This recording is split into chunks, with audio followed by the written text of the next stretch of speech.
Praise the lord. ఈ రోజు Hebron calendar వాగ్దానము నెహెమ్యా 8వ అధ్యాయము 10వ వచనము. ఏలయనగా ఈ దినము మన ప్రభునకు ప్రతిష్ఠితమాయను.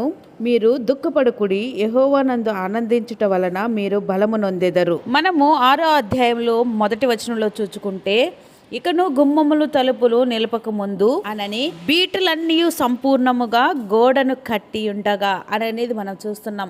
అంటే గోడను సంపూర్ణంగా కట్టేశారు. 7వ అధ్యాయంలో నేను ప్రాకారము కట్టి తలుపు నిలిపి అనంటే 7వ అధ్యాయంలో ప్రాకారము కూడా నిలపడము మనము చూస్తున్నాము. ఆ రీతిగా వారు సమస్తమును పూర్తి చేసి దేవుని సన్నిధికి చేరి వచ్చారు. 8వ అధ్యాయంలో మనం చూసుకుంటే 7వ నెల రాగా ఇశ్రాయేలీయులు తమ పట్టణంలో నివాసులయ్యుండిరి. అప్పుడు జనులందరూ ఏక మనస్కులై నీటి గుమ్మము యొద్దన్న మైదానమునకు వచ్చి యెహోవా ఇశ్రాయేలీయులకు ఆజ్ఞాపించిన మోషే ధర్మశాస్త్రమును తెమ్మని ఎజ్రాను శాస్త్రితో చెప్పగా, ఇక్కడ యాజకులు శాస్త్రులు లేవీలు వచ్చి ధర్మశాస్త్రము వినిపించాలి, మీరు రండని కూడి రాలేదు. పట్టణ ప్రజలు ఏక మనస్కులై వచ్చి ధర్మశాస్త్రమును వినుటకు ఆసక్తి కలిగి వారు చేరి వచ్చారు.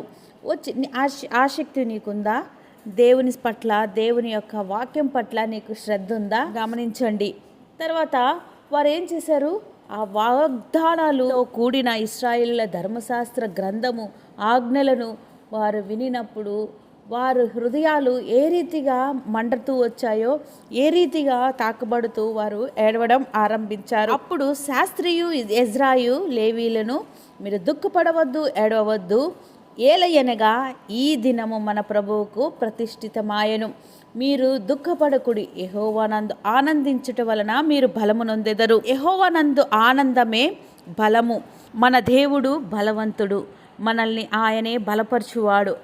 ఆయన యందు ఆనందించుట అనేది అది లోకమిచ్చినట్టి ఆనందము కాదు. అది మన యొద్ద నుండి ఎవ్వరూ తీసివేయలేరు. అది ఏది ఉన్నా లేకపోయినా యెహోవానందు ఆనందించుట అనేది ప్రభు మనకిచ్చిన ధన్యత. కాబట్టి రక్షింపబడిన నువ్వు నేను ప్రభులో ఆనందిద్దాం. అన్ని పరిస్థితులను చక్కపరచువాడు ఆయనే.